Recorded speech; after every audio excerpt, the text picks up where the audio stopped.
Hi guys, welcome back to the Improvement Season podcast. It is me, Steve Hall, and on the other end, it is Mike Challis. And I just want to say something here because I guess we hadn't really said anything on air about it because I don't know. I think the thing is, from my perspective, it's all just happened, and so it's just felt like there didn't need to be any announcement surrounding Pascal not being on the Improvement Season anymore, because me and Pascal have been talking about it for weeks, maybe months, where he was like, I'm not sure about continuing it, so on and so forth. And so it was already a discussion that Mike was going to come in and he was going to be there.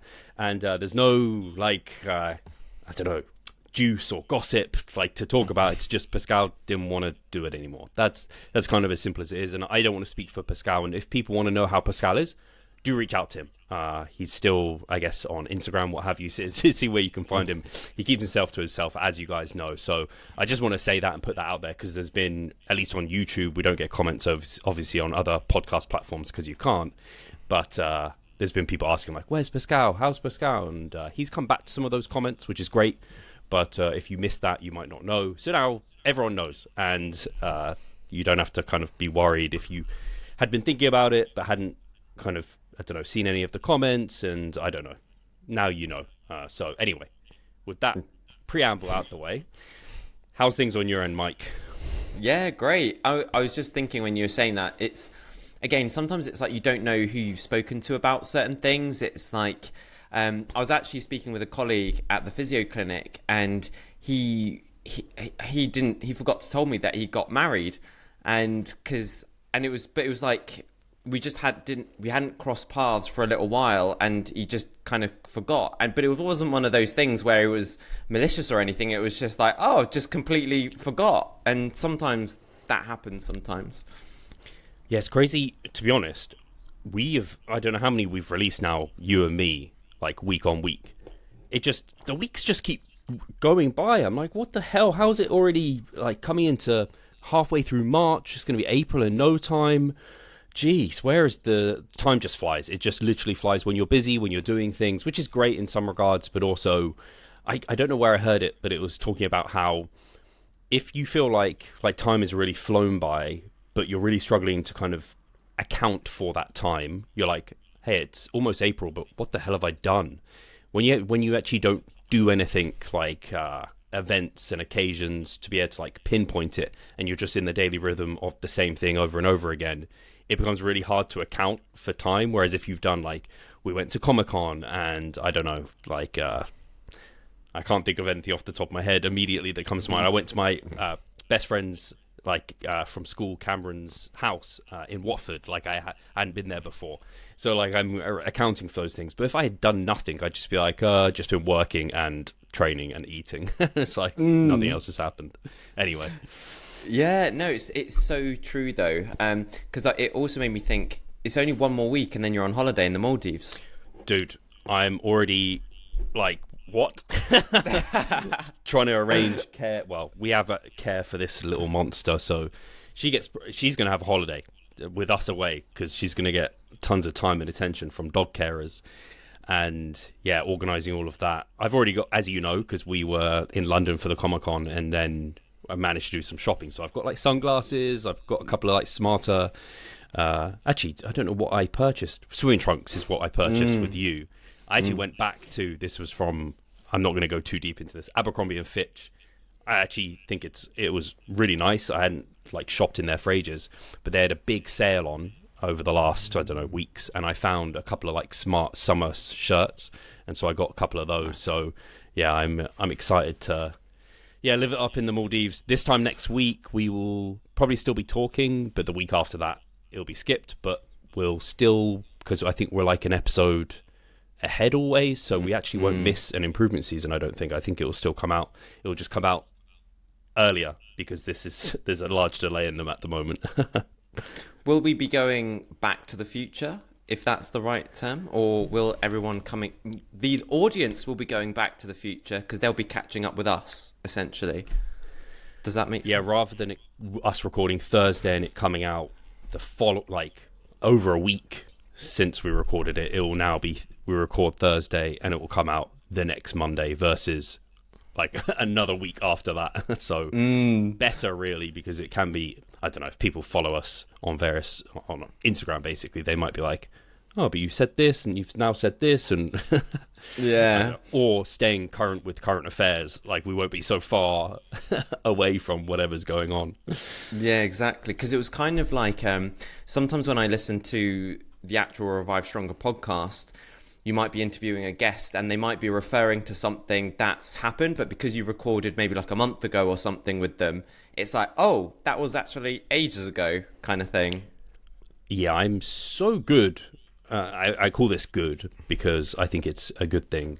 I have like all of April scheduled for podcast. Yeah, all of April and almost all of May now scheduled for podcasts. I think That is awesome. I might be saying that right. I'm over a month ahead for sure in terms of those sort of things. And I just filmed a solo one, because I didn't have any guests this week, and I was just like, I have the time and the topic, which I think we spoke about last time, talking about like mass gaining and how to not let it get out of control and that sort of thing. I was like, hey, I'll do a deep dive on mass gaining, do a full episode. So that's cool. The last solo episode went down okay. But is there any updates on your end, Mike, that you want to let the listeners know about?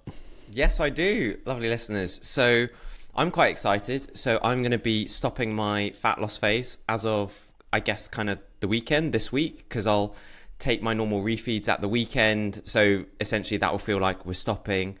And I'm just really excited. I'm really excited to just get stuck into a massing phase, because I think I mentioned it last time where I've just been, pardon the pun, I've been hungry to be making some gains, as it were. I've been seeing a lot of positive momentum with yourself, Steve, with, you know, Rob and various other people, that I've just been like, oh, do you know what? It'd just be really nice to feel that I'm channeling how good training's feeling for me right now into some tangible, you know, muscle gain. Whereas, you know, obviously right now, probably the likelihood of gaining in muscle is probably minimal. So, yeah, to channel that into some muscle gain again will just be awesome. So I'm really excited. I always like the idea that, at least I heard this, and I think it is like, there's legit scientific research on this, where you can lay the groundwork for muscle hypertrophy during a cut, but you might not see it come to fruition until you have the nutrition available to actually put those kind of building blocks in place. So it's like a delayed muscle gain effect almost. I think I spoke to James Hoffman about it, but I've heard it kind of spoken about within the evidence-based space, where it's like there can be this almost delayed muscle growth that you get. So you might come out of a cut. It's like people talk about this anabolic rebound, right, after post-show, and maybe that's part of it. I don't think so. I think most of it's regaining fullness and lost muscle and maybe even just gaining body fat in preferential areas. But anyway, regardless, for you right now, yeah, it's going to be challenging to grow muscle, but you're laying the groundwork with your training, which is awesome. But fundamentally, we were just like, the juice isn't worth the squeeze at the moment. You're plenty lean enough, and you've bought yourself probably the rest of the year of massing, I think. And that's exciting to kind of dive into, and you're certainly putting yourself in the best place possible to be in a surplus. I just did the podcast all on it, so I kind of went back over everything there.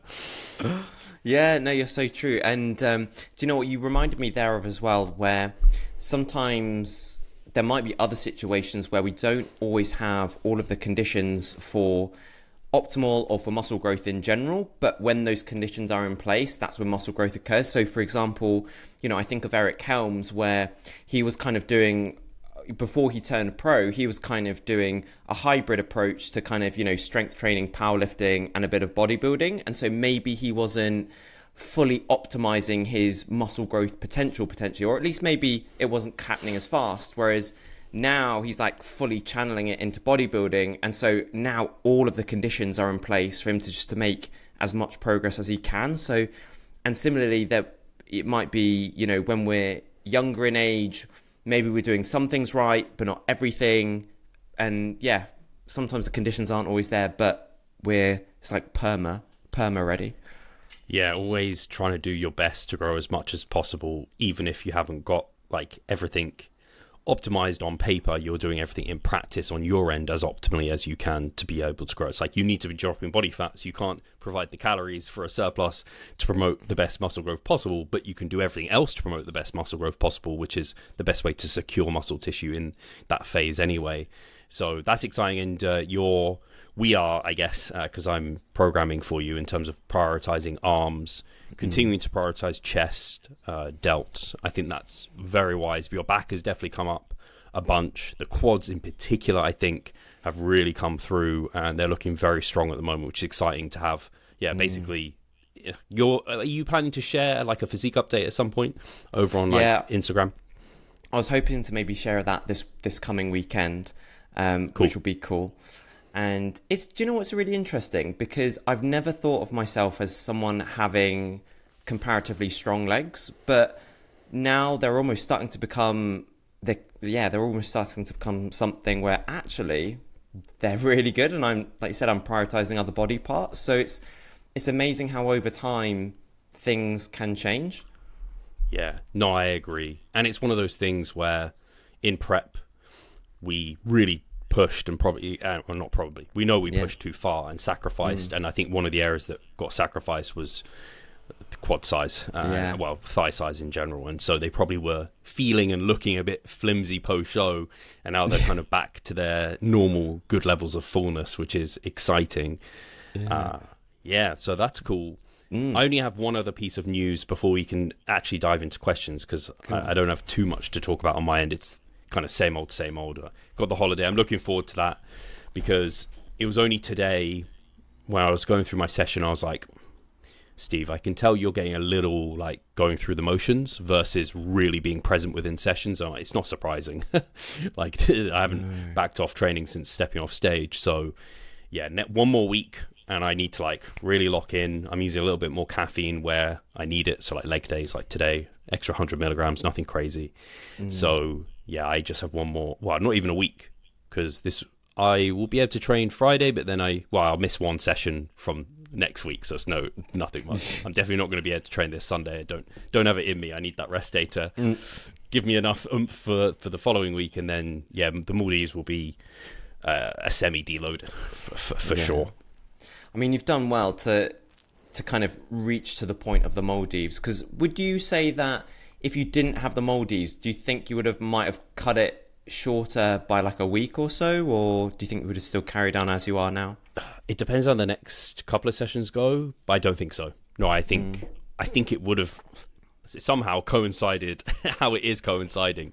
So it will have been, I think I'm in my 15th week of this cycle, 16 weeks post-show, so...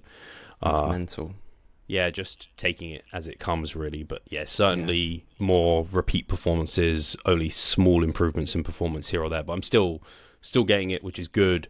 But I know I don't want to talk about it too much, but like I know I've gained, like I saw a bit of a bump in my body weight recently, and it kind of came out of nowhere. So I've had to tighten things up a little bit, just pull back calories by like 100. That's all I'm doing. But I know, because I did RDLs just today, and I'm like, yeah, that belt wasn't as tight a couple of weeks ago. Definitely got that a little bit tighter. So some of these performance improvements could just be a little bit like that body comp still shifting. Oh, and on that note, I did get blood work, so I'm going to get the results from that. So we can talk through that maybe a little bit. I'm going to do a vlog on it. It's going over my blood test results, and it was an interesting way of doing it. It's called Thriver, and they use capillarized blood versus like intravenous. And so that means you can just like, it's really invasive, basically. It's similar to the finger prick in terms of like, it's not invasive. You don't have to get a phlebotomist or whatever to come and draw blood. You can do it at home really easily. But I think you can get more things tested. So with the finger prick, there's lots of limitations from that blood. Actually, I guess that would also be capillarized blood as well if it's just in your finger. I'm not entirely certain. But I think is just so much room for error. I've actually done those tests, and they've said to me like the lab report's like null and void, because they're like, hey, you need to do it again because we didn't have good enough data. Whereas this approach where it just sits on your arm, they've got this auto draw device, and it just kind of milks you of blood like a leech. And it's much more effective that way, I think. So, and it wasn't too cost invasive. So I'll see what the results say. But yeah, I'm getting things like I believe my thyroid's being tested, my testosterone is obviously being tested, stuff like that. And if it's useful and the results are valid, I might do it like every 6 months just to check what's going under the hood. It's nothing. I think blood tests aren't essential, and I haven't like told clients, oh, you must get a blood test. But I think if you can afford it, they're kind of a bit of a no-brainer just to do every now and then if it's simple enough. But I personally hate needles, and I hate also having to go, like even going and get my hair cut was a bit of a pain, even though it's just on the high street, only takes like 45 minutes out of my day. But going and traveling to a phlebotomist to like get the blood drawn, that sort of thing, it's just a bit of like if it just adds more what's it called, friction to the process. So yeah, this is cool anyway. No. I'm glad you brought that up because I saw it on your story. Can't remember which day, Monday or Tuesday or something. And Tuesday. It's my quietest morning. That's why I did it. I know. And I saw it and I was like, oh yeah, I really wanted to ask you about it. So it looked, again, really super convenient. And I agree, like you said, it's not essential, but for someone like yourself as an extra data point, I think it would be really just interesting more than anything to see like, right, how do I feel with your kind of rating scores versus your weight versus the blood work as well. To have that data for yourself, I think it would be awesome. Yeah, I think actually I need to check. I think they lock you into like a subscription service, which is interesting that they do that. But I think they message you like a week or something like that ahead of time to be like, do you want this or not? And so then you can opt in or not. So it's kind of cool that in some ways I like that it's a subscription because it then forces you to remember to think to do it. But in other ways I don't like it because it's like, well, if I didn't need it. But because they message you, they message you. I only have one other piece of news, Mike. Sorry, you go. No, no, you were going to say something. You say your news, and then because I was going to ask you a question. So okay, yeah, I so might end up news. covering the news. Exactly. So people might have already noticed, and I hope by the time this comes out, it will be formally announced. I've been kind of holding off on talking about it too much because I kind of want to, when you want to just wait for a formal announcement. And basically, I'm working with Omar Isuf with Raskol Apparel, which is super cool. So exciting. Quite a long time ago, Omar reached out to me and was just like, hey, he just wanted to congratulate me on like getting my pro card, and he understands how much that means to someone who's been doing this as long as I have. He's obviously very close to Eric Helms and kind of a similar kind of thing that Eric went through there, and he just wanted to give me like basic props and well done for continuing the podcast and content, what have you. And he sent me out some clothing really like nicely, and like a bunch of clothing, like quite a lot, like 6 different pieces, which was really, really kind of him. He didn't have to do that. And I just gave him some feedback. I was like, dude, I really like the fit of this, the quality, so on and so forth. Obviously, Mike, I'd been wearing particularly the vest like every single day when we were in New York. I was just kind of obsessed with the fit and everything. And he just asked like, would I like to kind of work a bit more closely with them? So I'm not like I don't know how to put this, like an influencer sponsored athlete type of thing, but I'm just like working with them. It's not like contractual at the moment. So I don't know how to describe it really. It's just more of a like respect. We'll see how it goes. I'm working with them, but it's not like I'm an influencer type of thing. But I do have a code, and people have, I can't actually, I'm completely blown away by how many people have used it. So I only shared the code on like one post and recently, but people had already used it lots before that. And then in the hyperbolic time chamber, so anyone listening who's asked questions, you saw the code as well, because I only shared it to that audience. And yeah, man, the number of people who have supported already, like I've already like helped Raskol kind of fund whatever they sent me, put it that way. I was shocked by how many people used it, and it's really confirmatory to me that it's a good fit with Raskol, in that my audience are interested in it and they like the product. And so yeah, it just felt good. I didn't want to be a burden on Omar and be like he was just giving me like support and including me because I don't know, he felt like I deserved it for being who I am. But it's actually like, no, that relationship is benefiting him a bunch too. So yeah, just wanted to say a massive thank you to, well, first of all, Omar and Raskol, and I should be getting him on the podcast as well. Awesome. I think that's kind of what maybe instigated some of the chat, because I messaged him about coming on the podcast as well. So he should be coming on sometime this year.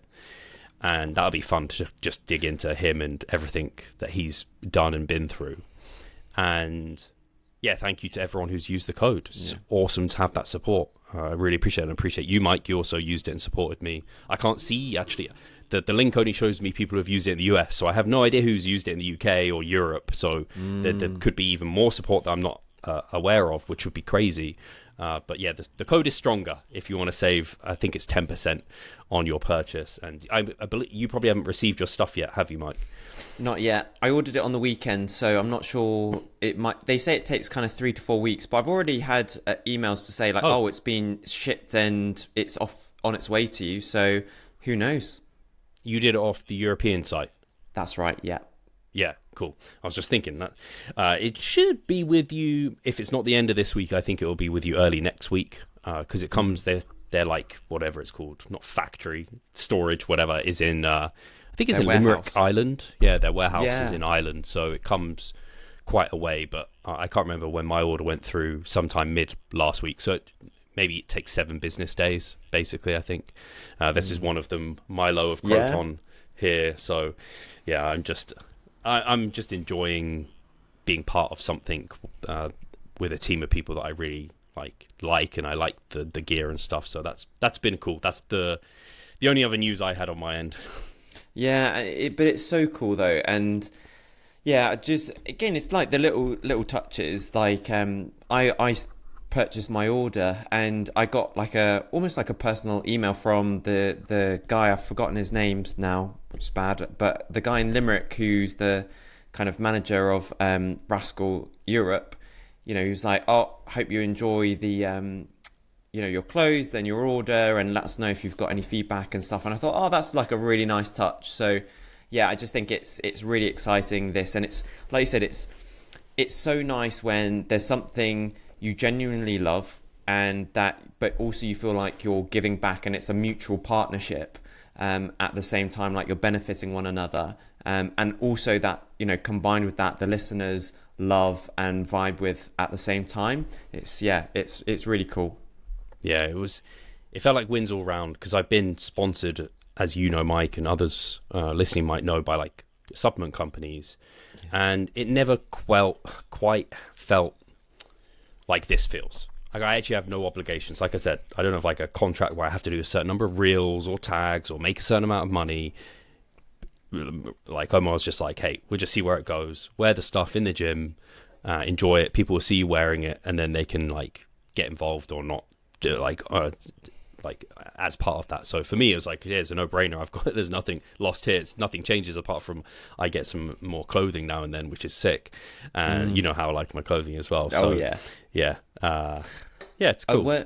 A word that comes to mind actually is, it kind of feels authentic, because sometimes when I've never been sponsored, but I can imagine for some people when they're sponsored, there's a pressure. And as a result of that pressure to have to either sell or push a certain thing, it's like they can't express themselves and they can't be their authentic selves. Whereas here, it's like you've just got full license to just fully express and be your normal self. And it feels authentic and genuine. Yeah. No, that's a great way to put it. It's similar to like, if I ever talk about the Mass Research Review, and I'm like, hey, we're an affiliate, we get kickback from that. But I don't feel like I'm selling, because it's a amazing product. If you're in the fitness industry, you're a coach, you should probably be subscribed to it. If you use our affiliate link, amazing. If you don't, hey, that's fine. So it's nice to have those sort of things going. But should we dive into some questions if there's no other news on your end? No news. Let's dive in. Thanks for everyone for sending us all your questions. We've got 13 questions, which is so awesome, and we'll do our best to get through them all. But what we'll probably do is, if there's questions which stimulate ripe conversation, then we might just linger on that and then get to the rest that we don't get to in a subsequent episode. So we will get back to every single question on here. Don't you worry. Yeah, and if you're thinking, hey, where do I get to like ask questions? As I mentioned before, Hyperbolic Time Chamber. It does mean you have to join Instagram if you're not on Instagram. Yeah, go Super Saiyan. It doesn't mean you have to join Instagram, and I don't think you have to. I don't know if you have to follow me or not, but you might have to follow me. but that's part of it, and you can join there. There's not a huge, like, crazy number of people in there, but it's over 600 now, and it's a cool little community where I post little bits of insights of various things in there now and then, and obviously request questions. So that's how you join. You have to go onto my profile on your phone on the app, and you'll see it in the bottom right of like my profile, basically. So with that out of the way, let me ask you the first question, Mike, because I've been speaking too much. So the first question is from IsQ. I'm going to say that's how I'm going to pronounce it. And he has asked, I think what is the lowest volume you've ever done? Have you ever gone from high to very low? And if so, what was the result? So this is such an interesting question. So I'd say the lowest volume I've ever done. Well, my initial reaction was the lowest volume I've ever done is what I'm doing now to a certain degree, but that's not counting. In the past, we've gone through maintenance phases, previously called primer phases, going back away. But if we exclude that, I would say the lowest volume is what I've been doing now.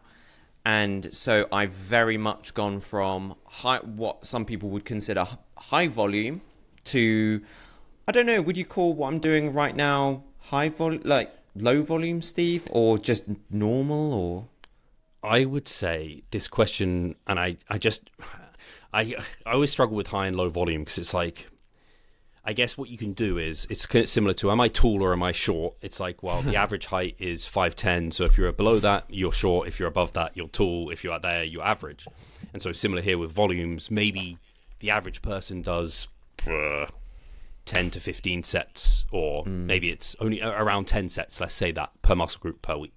So if you're above that, now you're high. If you're below that, you're low. But it's always individual, isn't it? So it's like, what's your high and low volume?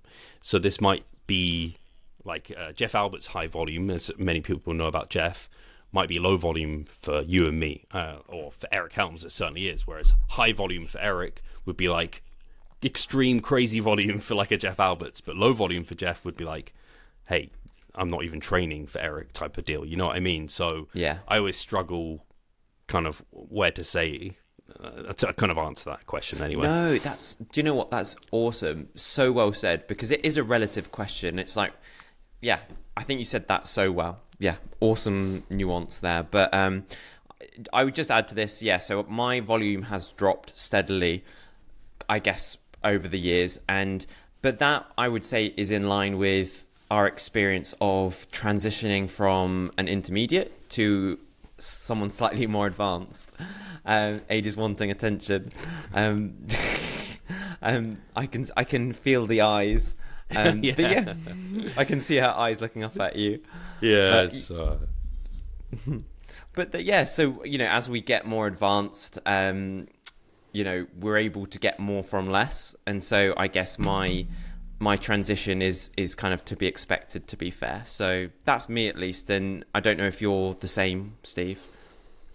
Yeah, so when I think about, because he's also asking, like, what is the lowest volume you've ever done? I think when I used to do primer phases, so purposeful periods of maintenance, I believe everything would have been dropped to about 1/3 of where it had previously been, which would mean everything would be below 10 sets pretty much across the board. So I've definitely done pretty low volumes in somewhat recent history. I mean, that would have maybe been, I can't remember the last time I did an actual maintenance period. It might have been 2017 that I did that. So quite a while ago now, like over 5 years since I've actually done that. Since then, it's only manipulations of like, hey, yeah, I do really low volume somewhat regularly with deloads. But I mean, I don't think you count that as like a block of low volume training, right?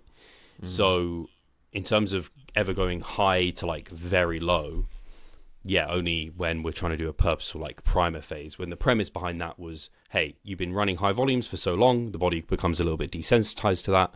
So you need to like cool the brakes, chill at a low volume where you're just going to maintain muscle mass and upregulate a lot of the pathways to hypertrophy.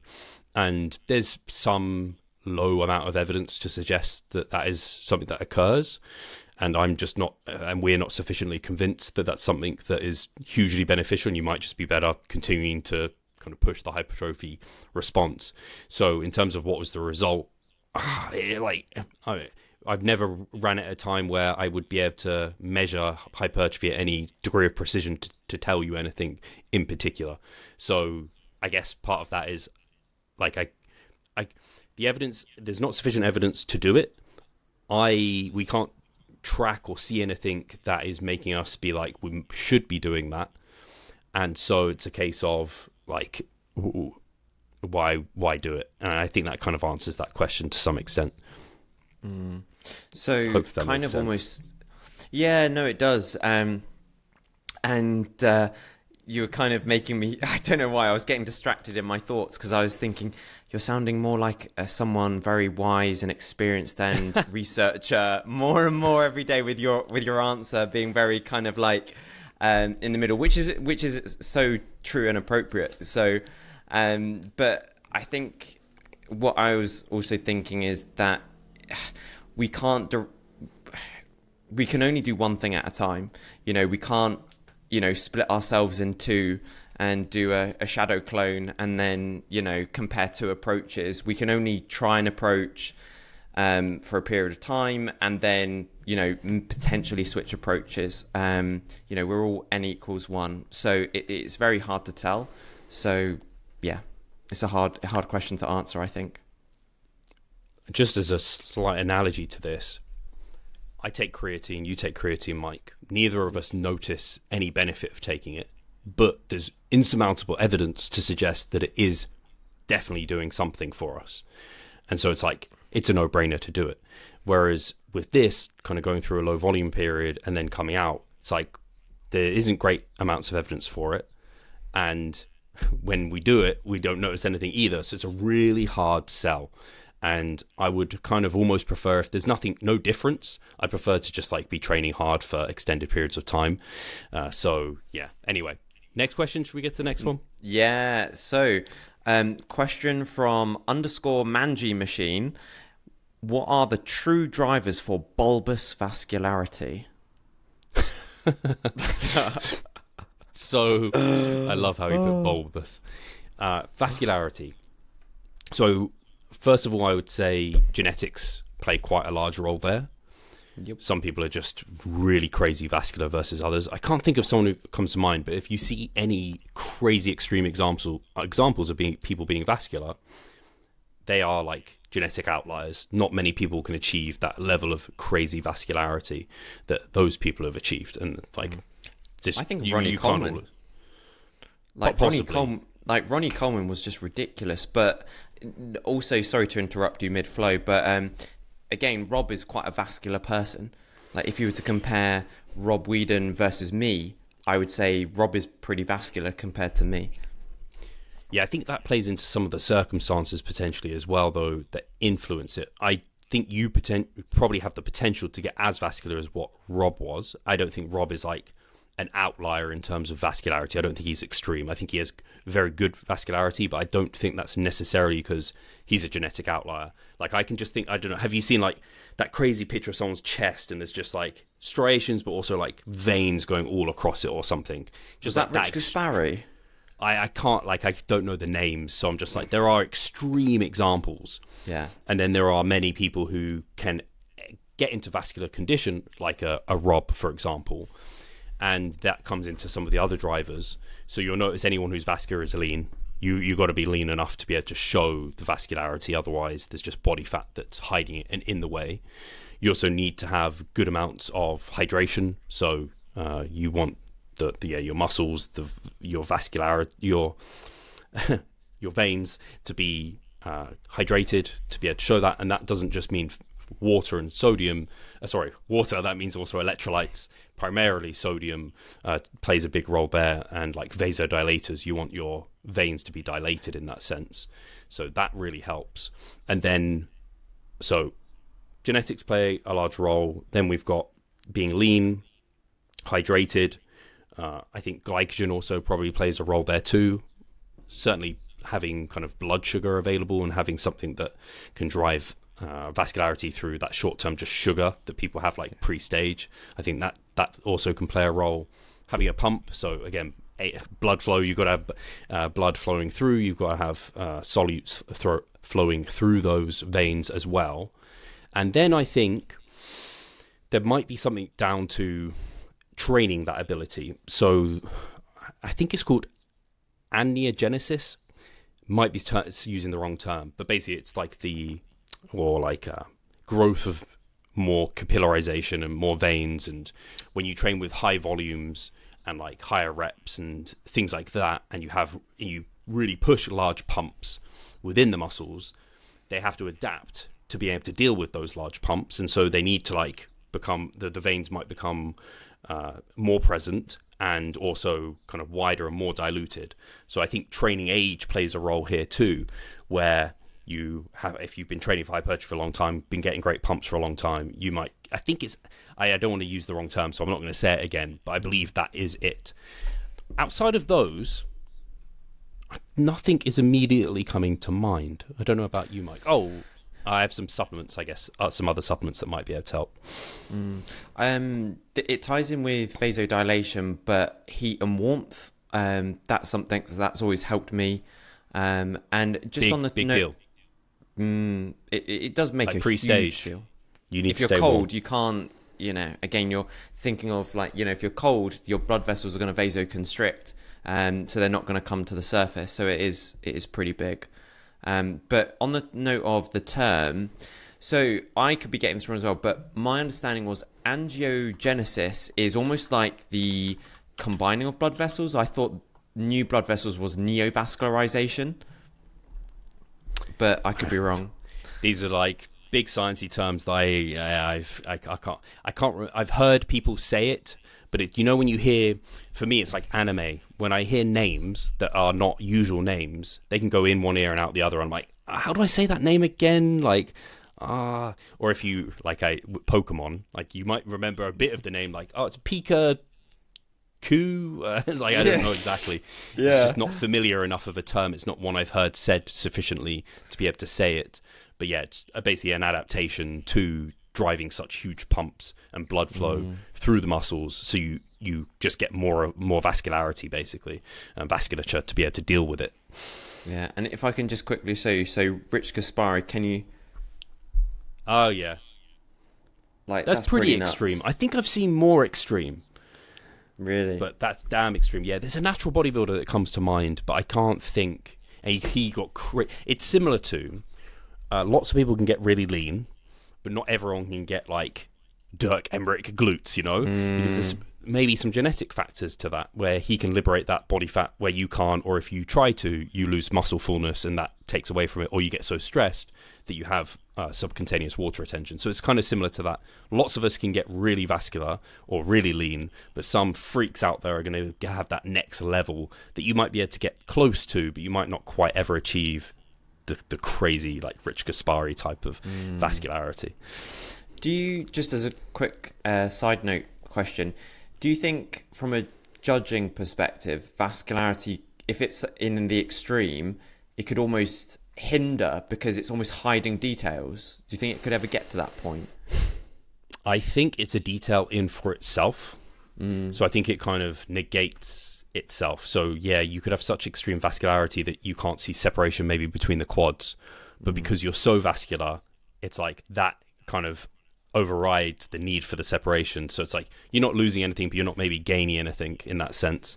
I think vascularity can give you a bit of wow factor to the muscles though. So if you can maintain good vascularity whilst also showing condition, that's like the sweet spot to be in. Yeah, nice. All right. The only additional thought I had on that was like nitrates. Yes. They can help. Citrulline has some poor evidence suggesting that nitrates are probably better, but they can drive blood flow and help with these things.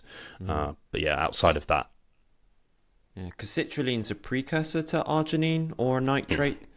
So it's kind of like, it's like a step before. Is that right? Anyway, all I know is the research shows it's pretty mixed on whether or not citrulline is worthwhile supplementing with, but nitrates seem to be a much better case. Yeah, no, well said. I haven't got anything to add there. Okay, next question is from Solomon Roskin, who is a client of mine. He has asked, When are you ready to compete in bodybuilding as a beginner? Like, when is the appropriate time? So I think we'd probably want someone to have at least a couple of years of training under their belt. At least I would have thought. Not taking, so I'll kind of get to the age point in a second, because I think you'd probably want to have, some, you'd want to have some training experience. You'd want to at least have some muscle mass under your belt. Maybe be familiar with also a fat loss phase before going into a competition prep. I think that's something that's really important. So I think in summary, you'd want at least 2 to 3 years of not only training, developing a decent amount of muscle mass, but also going through phases, going through at least a few fat loss phases, developing good habits and, relationships with food, dieting phases, managing that with relationships, etc. And also just developing that time as well to, maybe go to a few competitions as well, understand, get an idea for like what's involved in bodybuilding competitions, particularly like, natural versus not. I think that's really important time. So all of those things put together, you'd probably at least want a few years under your belt before you potentially were like, yeah, I'm going to step on stage. I think 2 to 3 years is a really good minimum for most people. I think that is a great amount of baseline where you've gained the majority of like your newbie gains, where you have to really screw up not to have made like good progress during that period of time. I think whether or not you'd want to double that potentially depends on the category. If you're a less muscular category, which let's face it, it's about only bikini that's actually demanding less muscularity. The male categories, at least within the WNBF, which I'm most privy to in terms of the kind of judging criteria, they want you huge in men's physique, they want you huge in open bodybuilding, they want you huge in classic. Mm-hmm. So there's not really a route for a less muscular individual unless you're doing one of the kind of teenage or junior categories, which still you want to be as big as you possibly can be whilst being in that age bracket. And then in the female categories, really like fit body, figure, bodybuilding, they're all as like big as you can be within those categories. Really, you don't really, there's no too much muscle really for those categories. So much it's more conditioning standards that changes a little bit there and some of your frame. And then bikinis definitely less muscular. So I do think 2 to 3 years for a bikini competitor, for a lot of people that'd be sufficient to kind of get your feet wet. For a bodybuilder, it depends how good those 2 to 3 years have been. They'd probably want to be like, you might want to do 2 to 3 years of just like, hey, you kind of fucked up a lot and wasn't the best. But then you got another like year or two where it's like, hey, I found the evidence-based space. I started really making progress. And so where I thought my newbie gains were slowing, they actually picked right back up because I started nailing everything. As you mentioned before, you just started dotting your I's, crossing your T's better. So I think that's a great time. And then I think you mentioned some good aspects in terms of having familiarity with various phases. I think it is really essential to have done a cut and got considerably lean and had struggles and lessons and gaining those tools to be able to take you into a contest prep where you're going to have to go even further than that. So it's like you've driven half the journey at least, and then so it's the second half you haven't quite experienced. Better that than never driven the journey at all. And then going to shows is a great no-brainer way to level yourself up against the competition, because then you get a really good insight into how shows run, what to look out for in that regard. And it also gives you an understanding of where would you stand with the people that you're seeing on stage, especially going to a natural show, because then that might give you a bit of like, hey, like I didn't know if I was like going to do well, not do well, if I was like needed to gain way more muscle, or I was muscular enough to stand on stage and kind of feel the part. So multiple factors there. When are you ready to compete in bodybuilding as a beginner? And I would say you need to be in the right mind frame going into it too. This is something you're really good about, Mike, and I would check out Mike's Instagram posts on like stoicism and applying that to bodybuilding, because there's lots of things there in terms of, hey, controlling what you can control, not worrying so much about the outcome, focusing on the process. I think if you have a very mature bodybuilding mindset in that way, then you're probably in a really good position to start. But if you're just like, oh, I haven't really thought about this very much, and oh, my mate Bill went and stepped on stage, so yeah, he got quite lean, I reckon I can do that, and you're just like, yeah, I'm going to go do it. So yeah, I think if you've ticked a lot of the boxes we've just mentioned there in terms of timelines, experience, mindset. Now's if you have the next year and it's low stress and it can be a priority for you, you could do it now.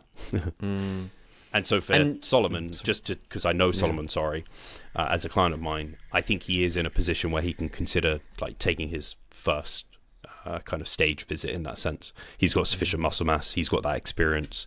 It's just making sure his life is stable enough to support a prep, which is going to be very challenging. And kind of tying into that a little bit, if I don't think also there's anything wrong with going in but having the expectation like, hey, I know at the moment I might not place, but I want to do it because I want to experience it. But then maybe afterwards, after I've competed for the first time, I'm then going to take an extended period away, like maybe 5 years or something, so that I can then become more competitive. So I also think there isn't, as long as you go in there with appropriate expectations, also, like you mentioned about the mindset, you're going in there with appropriate expectations, knowing that anything can happen, that judging as good as we try to make it can still be subjective. So the outcome won't always go as well, the way that you think it might. Then I think, hey, there's scope for flexibility and doing what you want to do after that. I think that part of having realistic expectations is important. Without knowing the individual, I would say as a first timer, you're just going there and the goal of that season is to get your feet wet, experience it and see if you enjoy it and want to continue to invest as much as you're investing into bodybuilding, or even invest more into it if you really loved it. There's obviously going to be some cases where their first time they're going to turn pro and they have like huge amounts of potential and what have you, but that's the exception to the rule. So I think that's well said, Mike. A good example that came to mind just then was actually Tom Hall last year, where he competed in novice. And correct me, you'll probably be better at explaining this than me, but essentially it's like, hey, we might not expect to do really, really well, but hey, in terms of he wanted to just do it as an experience, I think so. And so I think that's a good example of just setting expectations beforehand. Yeah, it's hard, even when that as a mature human going into prep, and your coaches also explain that to you, where it's like, hey, go into this with no expectations apart from just to enjoy the experience, learn, and see if you want to continue to invest into it. When you don't get a placing, so you're not top 5 or maybe top 3, it doesn't matter if you had that mindset or not. We're all competitive individuals, and I would say that's totally normal and human. It's just making sure that in the long run, you kind of catch yourself and be like, hey, what was my goal in the first place? It was this. I achieved that. So Tom achieved exactly what he wanted to achieve. I think in the short term, it wasn't like fundamentally a joyful experience, or it was, but also wasn't at the same time. But I'm sure if you ask Tom now, I don't know if he listens to these, but if you were to ask him, I'm sure he'd look back and be like, yeah, I got what I needed from that season, which is the most important thing. And I think that is the right way to go into it as a first timer. It's not to handicap yourself or to be less competitive. It's just being realistic with what, like, hey, there's people who you're stepping on stage who maybe have done this a decade. So it's like, can you really expect to be on their level? Maybe not. For sure. But no, I think that's, without going deep down the rabbit hole of other things, I think, nothing too much else to add there. Is it my turn? Yeah. It's my turn. I think you need to ask you. Oh, yes. So, Christoph... hang on, let me read this properly. I think it's Christoph Ferelim. Sorry if I butchered that. Hopefully I got it right. So he asks... Or Christopher Alm. Sorry. He asks, what are your thoughts on underhand grip for incline bench press? Have you tried, and do you think it would be more beneficial for upper pec development? So I think Mike might have a better answer than this to me because of your anatomy and physio background, actually. But my initial thoughts are, I don't like underhand grip on pressing movements. Just feels so unnatural to get into that position for me, and so I haven't tried it though, and so I'm always careful not to talk too strongly on things that I haven't tried. Do I think it would be more beneficial for upper pec development? I can't see why supinating your wrists versus having them pronated or even neutral would influence what's happening with the upper pec. That's more of a role of, hey, what sort of kind of where are we pressing in relation to our rib cage versus like grip position per se. It's similar to the whole like, oh, neutral grip pulling is lats. It's like, it's not lats.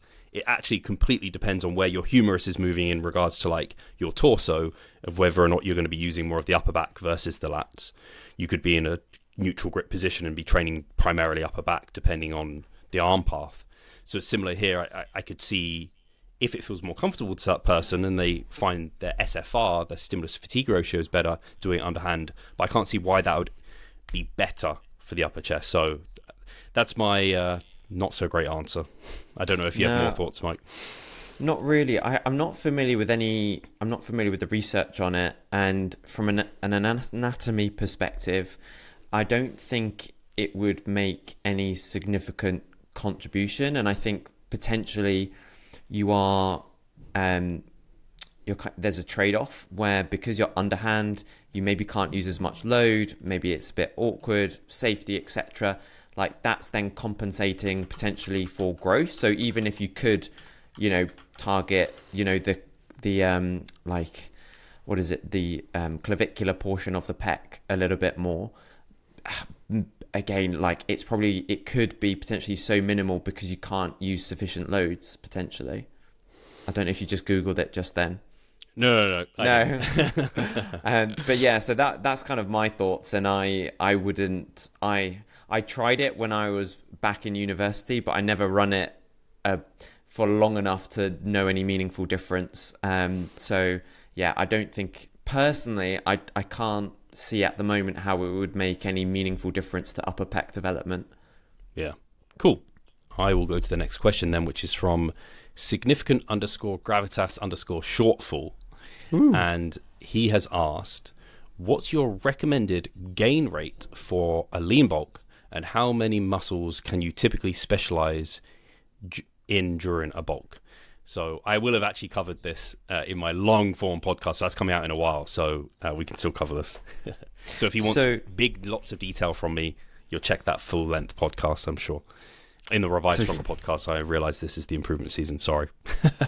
No. So check out the podcast. So the recommended gain rate for a lean bulk meaning like not gaining excessively too quickly, but not maintaining. I'm assuming that to be the case. Yeah, I kind of put lean bulk in the same sort of category as like gaintaining or main gaining, where it's like you're just. Yeah, it's good to define lean bulk. Like, I don't actually know what someone necessarily means by that. My thought is you're trying to gain as much muscle as possible without exponential fat gain. That to me is just where most people should land. But some people might mean lean bulk by, I'm only gaining lean tissue, I'm not gaining body fat. But unfortunately, it's not really possible unless you're recomping, because if you're in a surplus, fat is going to come with it, unfortunately. Yeah, exactly. So, I mean, I would typically say, correct me if I'm wrong, Steve, I would probably say we're probably aiming for maybe like 0.2 of a kilogram maybe per or like a third per month potentially. I don't know what that works out to. I find this a really hard question to answer. I would use a percent rate of gain. I don't know if you're overthinking it. So percentage-wise of body weight, I'd probably say like a third, so 0.3% per month.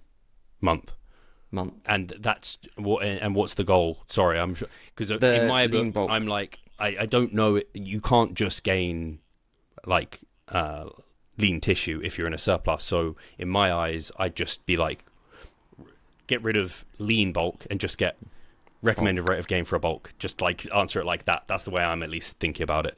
And again, but it would also depend on the individual as well. So if they were a beginner, you could probably progress at a faster rate. So that could be, what would you say, like, a percent per month potentially, or a bit more, 1 to 2% per month. Would you say, or is that a bit too? So I would, yeah, the way I think about it is very much based off what you've already spoken about previously, and we spoke about was like muscle gain potentials. How much muscle mass have they got on the table to be able to gain? So that doesn't just include, and the biggest determinants are going to be genetics, which we can't control and we don't really know, so it's hard to necessarily say too much about. And then the other is your kind of training age. So the more novice you are, like you said, the more muscle gain you've got on the table, so the faster you could gain without gaining excessive amounts of fat. The more advanced you are, unfortunately, we just get exponentially more fat when we try and gain more aggressively. But you could have someone who is like intermediate, but they're dotting their I's, crossing their T's, and they could actually potentially gain more muscle than someone who's novice, who's drinking on the weekends, underslept, not meeting their protein. You know, there's so many factors that go into it. But I would say if you have a high muscle gain potential, I tend to look at 2 to 3% as a good rate of gain per month. If you're more intermediate, then a 1 to 2%. And then if you're like, you've not got much gains on the table, like me and Mike maybe, not that I like to think about it that way, but aiming for 1%. I wouldn't necessarily aim for less than 1% because it starts to get really hard to practically measure that. So, but that's the way I look at it, like between 1 to 3, and determine how fast you gain on a monthly basis off your muscle gain potential. Yeah. That's how I tend to look at it. Yeah, sorry, I was overthinking that a little bit. I thought you might have in my been. head. I was like, there was just numbers going around in my head. No, I recently did that whole podcast like 2 days ago, so it's fresh on mind. But yeah, no, nothing else. Second half, how many muscles would you typically specialize? I would probably say I wouldn't do any more than 3. I don't, because I think, for me personally, I think particularly if they're larger muscle groups, I think what they would demand from you would be a lot. So I would probably think, hey, you probably want one big muscle group, and then you could potentially have 2 smaller muscle groups that are slightly higher priority. And I think you could feasibly do that. But I think anything more than that, potentially 2 large muscle groups, and that would be fine. But I think anything more than that, and I don't think you're really prioritizing them as much as you think you are.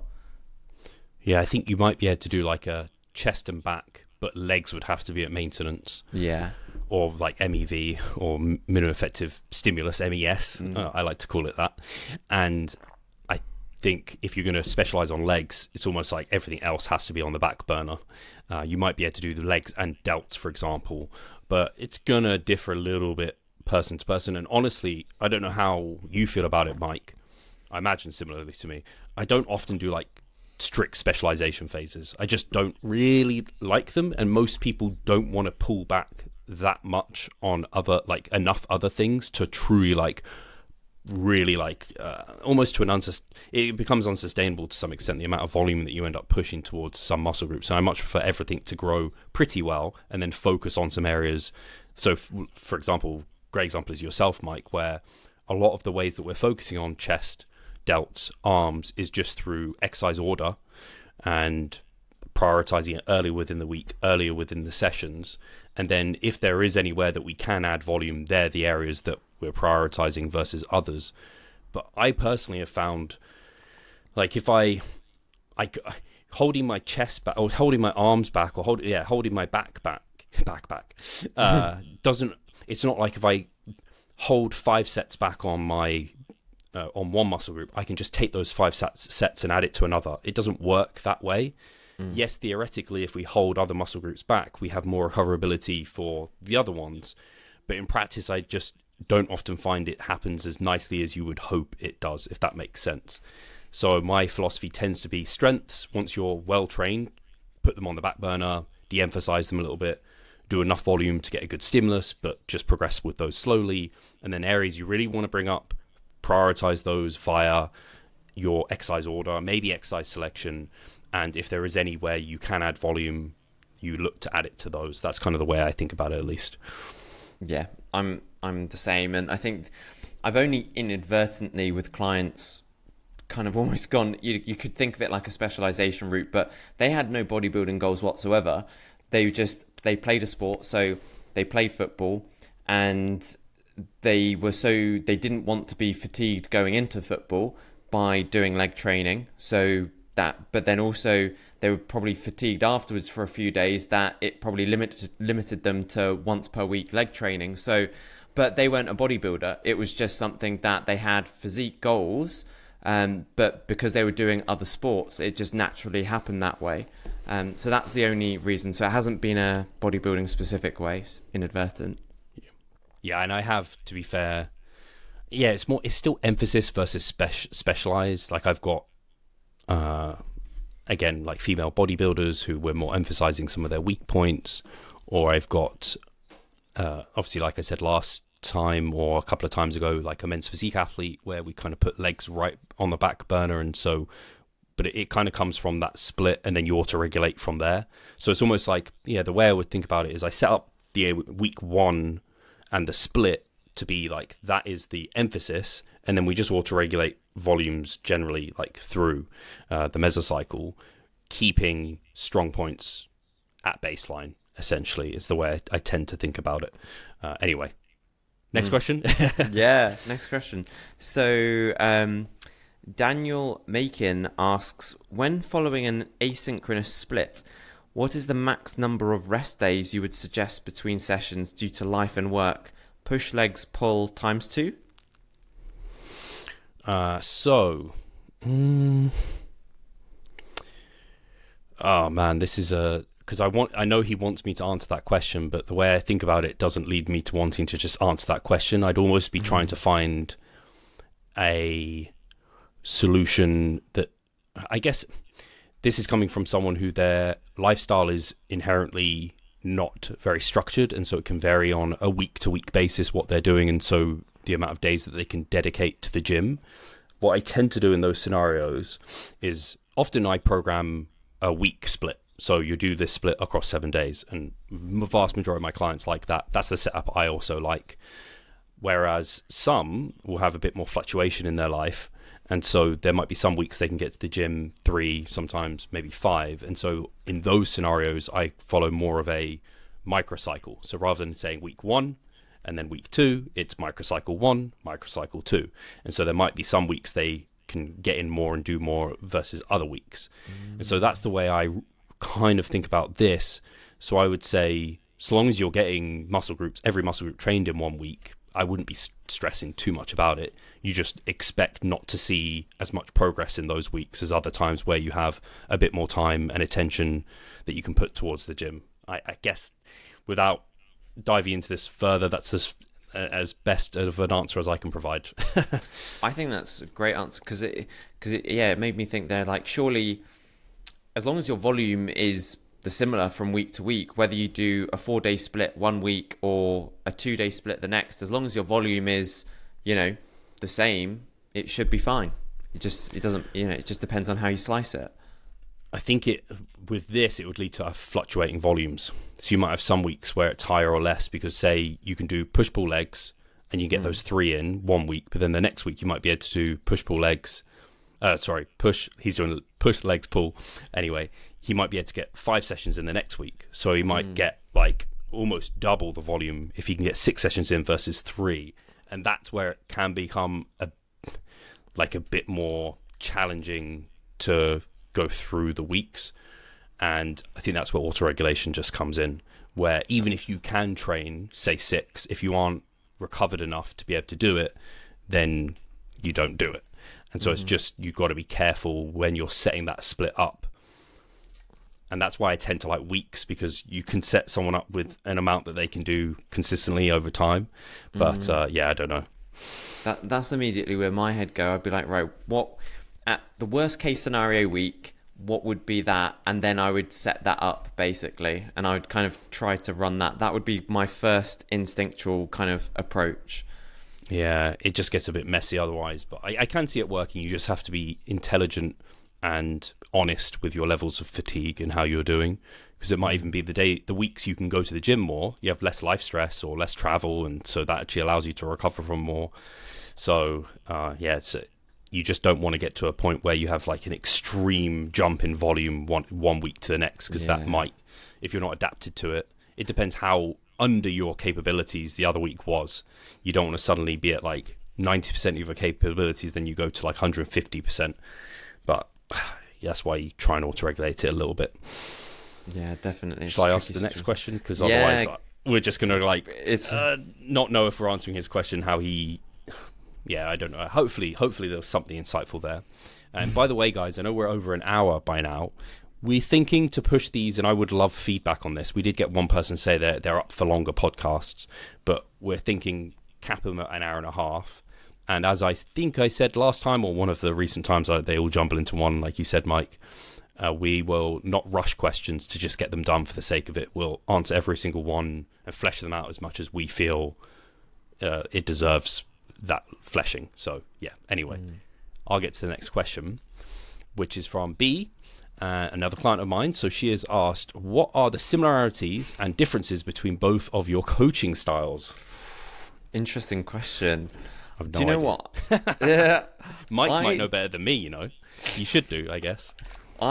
So I don't think there's actually a lot of differences. I think the major difference I would say is that I probably incorporate sometimes a bit of remedial physio stuff in what I do. So sometimes I'll have clients that have more of an injury history or things of that nature, because of my experience as a physio, I feel I can incorporate that a little bit more directly. So I would say that's probably the main difference, but otherwise I would say our approaches are pretty similar. And again, like the other difference is just maybe like experience more than anything. Obviously, like Steve, you're like way more experienced than I am, and so from a competitive standpoint, and also just generally, clients from different backgrounds, exposures, etc. Like that would be the only other experience that I would say is between us. But otherwise, I would say we're very aligned with how we approach certain things.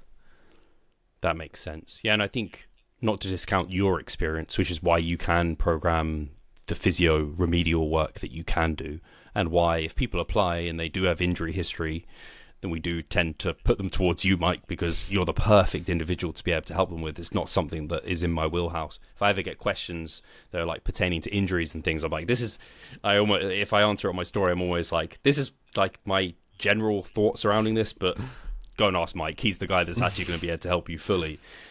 So yeah, I think, and the thing is, I will have probably, like anyone who's been coached, they get influenced by that coach, and so they end up absorbing a lot of the way that that person goes about it. So it makes sense that your coaching is fundamentally, it's been, and we both have the same influences in terms of the podcast, keep you up to date with Master Research Review, and we both have that evidence-based philosophy. So our educational background in that regard is very similar. It's just those very little differences that are probably like, again, experience driven, and then maybe slightly personality driven in terms of how we, serve our clients and communicate, because we're different individuals. So yeah, that's it, I guess. Absolutely. Yeah. Nothing to add, Your Honour. Right. So Patrick Morris asks, I train first thing in the morning, 15 to 20 minutes from waking. Okay to train fasted to save calories throughout the day as I'm dieting? ? So I can immediately, easily answer this question for you, Patrick, because you have the answer. He has the answer. Let me tell you how. How's your training been going? Gives you the answer. Without us having to like jump into all the nuances, which we can definitely do. It's like, how's it going? It's similar to sometimes clients of mine will be interested in like having an intra workout, and I can give them all the theory of when it makes the most sense and when they benefit most, but ultimately try with, try without, see how it goes. It's similar to like, is this exercise better than this one? It's like, you probably have to just give it a go. So if Patrick, you're training first thing in the morning and your training's going fine without eating anything, you're good to go. That's as simple as I can go. If I wanted to like dive into some things that he could do to help his training in the morning, we can do that. But I don't know if there's anything you wanted to add to that initially, Mike. Nothing to add, Your Honour. Only a quote. I am a judge, actually, to be fair. Yeah. So are you, though. Technically, yes, absolutely. I don't need a wig, though. Yeah. I don't need one. But yeah, and I don't know why, but a quote came to my head, which is, the solution lies in the problem. or the solution lies in the question, maybe. But maybe that's just a rubbish quote, so I'll leave it there and we'll move on to the next question. Who are you quoting? I don't know. It depends. Bruce Lee. Bruce. Oh, is it Bruce Lee? Okay, the solution. Yeah. I think you put that on your story or something recently as well. But yeah, I think just in addition to that, just because obviously training fasted, I would really prioritize getting hydrated in the morning because that's going to help. So you can still be fasted, obviously, but make sure you're hydrated because just a small drop in hydration can impact our performance. And also, we are generally waking up a bit dehydrated because it's like you fasted, but you've also fasted fluids all night and you have been sweating. So definitely get some fluids in, maybe a little bit of salt, but you don't have to go wild. I wouldn't really worry too much about that. I actually fundamentally think electrolytes are way, way oversold. That's a topic probably for another time, but I'm getting frustrated with the amount of companies that are promoting electrolyte supplements to like Bob and Sally, who are training in an air-conditioned gym and losing like the smallest amount of sweat, and they salt all their food and eat bread and cereal, and so they get plenty of salt in their diet. Anyway, I'm not, you can see where my ramble's going. Oh, that was a rabbit hole. We won't let you nibble. We'll reel it back. Yeah. Right. Unless people want to hear about it. I did a thread on it, to be fair. People can check out threads. Nibble. So, next question. Yeah, let's go. So, our man Dan, DC Hyperstrength, has actually a question, I guess, more directed at me because I don't know how much you've talked about it, but you are also incorporating some too, so it can be spoken to both of us. How's the direct glute work going, Mike? Well, yeah. So for me, the direct glute work's going really well. It's not something that I've ever done before either, but I'm really enjoying it, actually. Really enjoying it. It's probably too early to tell. Similar to yourself, Steve, I've got good glute genetics, both in terms of shape and in terms of like they just respond super well. Like I can remember from when I first started training, like I was just doing like squats and stuff like that, and like my glutes would grow. So it's never been necessarily an issue in terms of mass or shape, but in terms of just trying to etch out a little bit more details, it's something that I would like to try as well. So yeah, bit too early to tell for me, I would say. What about yourself? You're way more, as ever, positive. I don't enjoy hip thrusts. They're a pain in the ass, literally. They're a pain on the hips. The pad is not thick enough. I have to actually, the Natty News hoodie is really helpful because it's nice and thick and it pads out the belt. But they're uncomfortable. I have to load them pretty damn heavy. And but similar to you, it's too early to really know. I've got way stronger at hip thrusts. Like I'm using a lot of weight now, and they were just going up and up and up. Like I was adding like 5 kilos for weeks and weeks and weeks. Oh, wow. But similar to you, I hadn't done hip thrusts in ages. And specifically, hip thrusts are the only direct glute work that I'm doing at the moment. I have I experimented for a time, and this was also before prepping. I was doing hip abduction. So that's one of the areas of the glutes. I don't know the specific area, but it doesn't get trained well throughout other exercises. So I was just like, hey, maybe I'll include a little bit of this and see if that shows on stage. I don't think it did. I didn't see anything different really with my glutes in terms of like details there. And also with those, you have to start using a gym pin and loading the machine. Like I was maxing it out for like 20 plus reps. It was just starting to get kind of ridiculous. Using yoga blocks to get a more length and range as well. Everything with those. So it's similar to calves, actually. I don't know if you've noticed this, Mike, but a lot of the calf exercises I'm doing, if I do them with 2 legs, I'm having to load so heavy, especially doing length and partials, which means you can, and I really think that that's a great way to train them. I have to use so much weight that it's just starting to get a bit like, sometimes the axial load is actually, like I do feel it quite a lot. So I'm doing a lot of single leg calf work now because it's just getting a bit of a pain to have to load things up. But yeah, to answer the question in terms of direct glute work, I do hip thrusts twice a week, and I do 1 set, and then I do 1 myomatch set, which is normally just like, it ends up being 2 sets with 1 like rest, and then cluster to kind of get the same number of reps as the other one. And yeah, I mean, in terms of like objectively, performance has really been going up on that lift. So yeah, I guess we really only know until we go to stage. And what I will say is, the fatigue cost is more psychological than anything because of having to load it up, and there's fatigue associated with that. but then the belt and it wearing, like, I literally have like I guess graze marks on my hips due to using it. So I might even try that single leg and see how that goes. I may also consider performing it slightly differently. I tend to do a scooping hip thrust, and that's just what I learned and how I always did it when I was doing hip thrusts with a barbell, and I have done those before, and I got very strong with those. Haven't done them in like a decade. And but I might go to more of a hinge, which is where you just kind of like you lean all the way back. You really get the glute short that way. But with the way I'm doing it, it just came naturally. I didn't even think about it. I just do a scoop, and it looks like I'm doing a length and partial, but I'm actually, if I pushed any more, I'd start feeling it in my lower back. So I think I'd have to approach it completely differently. And it's only recently I saw Brett Contreras talk about these two different ways of doing hip thrusts. I was like, I've never even really like realized that until that post, because I don't do hip thrusts that often. Anyway, I rambled again. No, it's so interesting because I do more of a hinge type hip thrust, and I can't use anywhere near as much weight as you can, Steve. I also think certain machines probably make a difference, because I imagine potentially the machine that I use in my gym is I'm gauging that it's more comfortable than yours is, because I can get quite comfortable. There's a decent pad on it, and you can even have a pad and then put one of those bar pads over the top of it, so it's like double. What's the brand? Like cushioned. I can't remember. Mine's Nautilus. So for the listeners, I know it's Nautilus is just like, I don't know, when people talk about, and I haven't tried many hip thrusts to be clear, because I don't really use them, and it's much better than having to use a barbell, so I'm kind of complaining on a high level here, but it tends to be like, if we're ranking them, it would be like an S tier hip thrust would be a Nautilus hip thrust, but I think a lot of people find they have to load it quite heavy. Have you ever tried it on the Smith machine? Do you think that would be worse?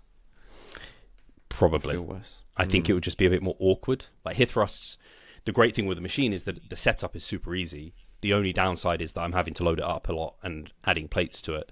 And it's kind of similar to like, I don't know, like abs and calves. They're not fun muscles to train. I would probably put glutes similar to abs in terms of my enjoyment of training them. Like I really don't enjoy training abs, to be honest with you. So yeah, it's kind of similar there. And just thinking about it, I mean, you wouldn't have to do hip thrusts. Like if they were really becoming a mental burden, like could you do like, I don't know, like a sumo squat or something like that? Or like a wide stance hack squat or wide stance leg press? In theory, yes. I think the great thing with hip thrusts is because they do isolate the glutes, and they get a bit of adductor and a bit of quad, maybe a bit of hamstring, but I mean barely. Whereas like if you did do a squat pattern or a lunge pattern or any of those other things, you are starting to introduce other muscles to some extent. That's why I was doing like the abduction. You could do potentially, I think I'd find this even more annoying. It's, by the way, it sounds really bad, but I'm not like extremely hating them. I'm just trying to balance out your extreme love for your direct glute work. Like, Are you enjoying that as much as like your rowing and pulling? I don't know. So I just, it's not something I'm loving. It's fine though. What was I going to say? So yeah, the only thing I was considering was like a kickback, which would be like isolating it more. But I think the setup for that, and maybe it's something I could learn to enjoy to some extent. That almost could be considered better in terms of you actually get a bit more of a loaded stretch than what you do on a hip thrust. You just made me think then of, it's really important, yin yang. This is the yin yang. You're balancing out my yang, because yang is supposed to be positive, just out if anyone is interested. So yang is kind of like, it's supposed to be like the masculine, the positive, all that jazz, and then yin is like the feminine, but also a bit more kind of like negative, but not in a bad sense, and then like the cold and blah blah blah. So yeah, but anyway, tangent. Complementaries. Yes. Okay. So yeah, I think we've answered that question, haven't we? Yeah. So you can go to the detailed. next one. This will probably be our last one, I guess. And it's a guy, Dr. Jared Rice, a previous client of mine. He asks, what kitchen tools or gadgets are helpful or not for supporting your diet? Brackets tier list. Ooh, That would actually be, yeah, I saw this come through and I was like, oh, a tier list. I could actually do a vlog on this. Yeah. So immediately come to mind. So actually, I can just talk about the only things I use because I don't use many things. Ninja Creamy, daily use. Microwave, daily use for my oats. And outside of that, stove, close to daily use for omelets. So I cook on there. Outside of those four, I mean, I also, when I cook an omelette, I do put on the grill just to like cook the top of it, but I don't think that needs to be included. I actually really badly can't do a tier list because so I would just put Ninja Creamy in microwave S tier, and then, so best of the best, and then I would put like the stove as A, and then maybe bottom would be things like, I don't know. I can't think of anything that I'd like as a kitchen gadget. I need a list of kitchen gadgets. I don't imagine you have many gadgets, Mike. No, but then I was thinking you need to define what makes something into the tiers, because are you thinking about practicality, or because I'm thinking a Ninja Creamy, you'd use it a lot, but is it a luxury? So versus like a microwave and a stove, they're kind of like essentials that, you know, for just sheer cooking are a necessity. So the context is diet. Isn't yes? Is that a sufficient amount of context to support your diet? Don't take finances into control. Okay. Yeah, I guess so. Yeah, no, I guess that's yeah. Yeah, because I should have said a food scale. A food. S-tier. Yes, that's like the king. That is the king. That is the king. To be fair. Nothing beats a food scale for supporting your diet. Everything else can go by the wayside, to be honest. So true. I would add other things, but these would be lower down there. So this could be like B or C tier, but I would say things like a slow cooker, because you could batch and you don't need to. I have a slow cooker. I don't use it much though. We have a slow cooker as well. I haven't used it in years. No, gathering dust. Yeah, they can potentially be useful in terms of, like I said, batch cooking, but also you can kind of like, put something on and then leave it for ages. Similar to like a rice cooker. Rice cooker can sometimes potentially save a bit of convenience time. What else do I have? Toaster. Toaster. That wouldn't be high up there, to be honest. I do use a toaster. That'd be like D tier, because you could just use your grill or oven to do toast.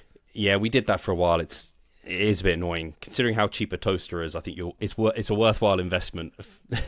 It's quite a bit more quicker and convenient. I just had a thought actually. So what about do you have a smoothie, a blender?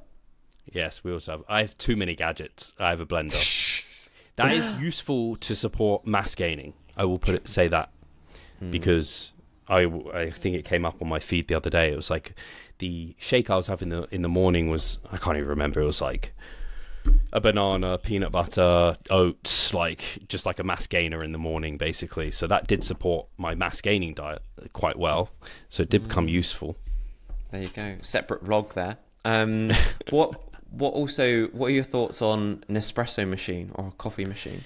Yeah, I mean, it does, for me, it's daily use again. It's probably similar to the Ninja Creamy in regards to like, it actually, like, fundamentally really does support my diet, because especially a coffee, I'm still I have a coffee every day, so it's pretty useful. How's your machine going? I know you weren't particularly happy with it. Oh no, I'm well happy with it. I thought you didn't get. I thought you were like, oh, I wish I got a different one. No. I just I think when I was originally getting it, my intention was to get an espresso machine, and then when it turned out not to be that, I was just like, oh, whoops, I made an error. But it works just the same and just as well. It's all good. Oh, and cool. I'm loving it. Nice. Yeah. What I was going to say is a lot of people will think of, and we haven't said it, an air fryer. So do I. Yes. Well. Oh, yeah. You have an air fryer. Yeah, but it's an air fryer grill. So like you can grill. It also air fries, but it can do a bit of everything. But it's not like a traditional air fryer. I've had it when they were like big initially. It's like, I don't know how many years old this thing is. It's like 10 years old, maybe not quite 10, but it's getting towards that. Had it a long time. My mum got it for me because, I don't know, I just said, you know what mums are like sometimes for Christmas? You like say one thing, you're like, oh, maybe an air fryer would be cool. And then they're like, right, I'm going to get you an air fryer. It's just like immediately goes and buys me it. But I haven't used it much, to be honest. Charlotte uses it more than me. Yeah, so don't really use it very often. Like I said, the things I use, espresso machine, Ninja Creamy, microwave, and then a stove. So a microwave for me is one of those things where if you're on a desert island, like a microwave would be handy. I don't understand why people don't have microwaves. Yeah. Microwave's so good. But there are, I hope we might have some people listening that are scared of microwaves. There's still that, people are still worried about microwaves and how they're causing you harm and problems, or everything's killing you anyway. So this probably isn't good, but so sometimes, like, if something is in the microwave, just to kind of keep tabs on it, I'll like go up really close and just watch it. I do the same thing with oats. It depends how I'm feeling, but I like lean and watch it. That's what I do. I haven't had a spill in a while, but because I hate the spill's the worst. It's so annoying. So to prevent it, I'm literally just sitting there watching it so that it doesn't spill, to catch it just in case it does, because it's not good. You're frying your eyes, Mike. I don't... That's why you have glasses. It's terrible. Exactly. Any other kitchen gadgets? A frother. I'm just thinking what we have. We have a frother. Any other gadgets? I broke mine, but similar to a smoothie, you can get those hand blenders, and I used to have that for a long time, and that was really useful, to be fair. But yeah, not at the moment. Yeah, I can't think of anything else that springs to mind that I use regularly. No, that's going to be it. I guess a fridge. Does that count? I do you know what? That crossed my mind. I was like, shall I say fridge, or would I just be an idiot for saying that? That counts as a kitchen gadget, does it? No. Shopping board. Nice. I think we can call it here then. We've basically been an hour and a half. We have, I think, there's 3 more questions. Oh, it's tempting to answer them, but we'll leave it for next time. Unless... Do we think they're ones that will take a while? Do they look like quick ones? Let's say... Oh, no. One's on peak week. Yeah. Summarising peak week, though, but that'll take a while still. Then the other one's on interval workout, which will be really quick. Okay, cool. Yeah, we'll come to the other ones next time, I think. Sorry, folks, at the end. I'll still put a question box up. Yeah. But we'll get to these, and then we'll cover the new ones, and just so on and so forth. Guys, thank you so much for the questions. Thank you, Mike, for joining me and having this fun, engaging chat. As ever, guys, if you're on YouTube, leave us a comment. I used to ask for a word from people. Maybe you can think of one whilst I'm talking, Mike, and closing this. A word for people to comment. And so, if you're not subscribed, subscribe wherever you are. Give us some love. Take a screenshot. Tag myself and Mike to let us know that you're listening. And I guess we'll catch you in the next one. Like I said, questions, if you want them answered, come to me and in the hyperbolic time chamber, and we'll get them answered in depth here. What comments should people leave, Mike, if they're still listening? Do you know what comment? It's just so random. For some reason I had Badger in my head. But, Badger, done. People have to comment Badger. I had a different word in mind. But if you're still listening, we want to know, and you need to comment Badger. Thank you very much, guys. And I would also like to know people's favourite kitchen utensil. I think that would be a good poll to hear. Or kitchen gadget, favourite gadget, and Badger. Badger, exactly. Bonus points for the gadget. Cheers, guys. We'll catch you in the next one. Bye.